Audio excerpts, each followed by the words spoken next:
Seventh class question number 4 चल रहा है आपका। एक्सरसाइज चल रही थी 2C। क्वेश्चन है कि माइनस का 343 अपॉन में 512 का आधार, मतलब जो आधार है इसका वो ये होना चाहिए, माइनस का 7/8 आधार होना चाहिए और इसकी कितनी घात होनी चाहिए कि आंसर ये आना चाहिए, हमको क्वेश्चन में बताना है।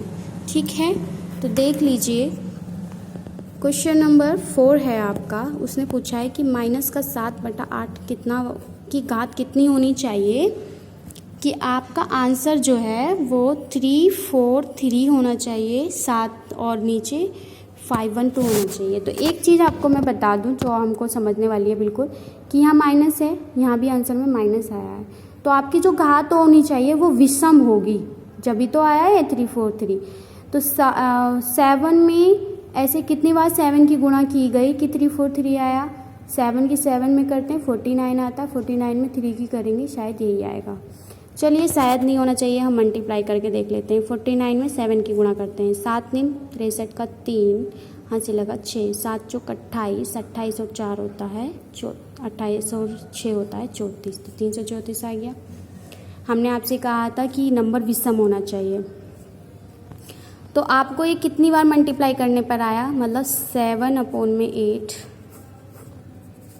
गुणा 7/8 गुणा 7/8, ये गुणा करने पर आपका माइनस का और 343, और जितनी बार हम ऊपर स्टेप बढ़ा है उतना ही 8 से होगा, तो ये भी 512 ही आना चाहिए और 512 ही आएगा। देख लीजिए 8 की 8 में गुणा करते हैं तो 64 बैठता है, 64 की 8 में कर लेते हैं।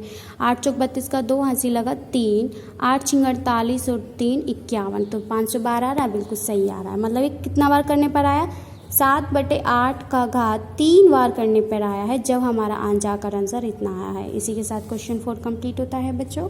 क्वेश्चन नंबर 5 देख लीजिए, बिल्कुल सेम ऐसे ही कह रहा है कि 1331 को आधार 10/11 आधार होना चाहिए और इसका घात बताओ कितना होना चाहिए कि आंसर इतना आना चाहिए। बिल्कुल क्वेश्चन नंबर 4 की तरह ही है आपका ये, कि 10/11 की घात कितनी होनी चाहिए कि आंसर आपका है 1000 और नीचे 331। कुछ संख्याएं ऐसी होती हैं बच्चों कि हमें एकदम रटी हुई होती हैं, हमें पता चल जानी होती हैं कि कैसे होती हैं। 10 की 10 में गुणा करेंगे 100 आएगा, 100 की 10 में गुणा करेंगे तो 1000 आएगा, अर्थात 10/11 गुणा 10/11 गुणा 10/11 गुणा करेंगे आप तो यही आएगा। 10 की 10 में गुणा करी 100, 100 की 10 में गुणा कर लीजिए, 1000 आना चाहिए। 0000001 देख लीजिए 1000 आया ना। इसी तरह से 11 की 11 में गुणा करते हैं 121 आता है, 121 की 11 में गुणा कर लीजिए, 1 2 1 1 2 1 1 3 3 3 1, ठीक है कंप्लीट।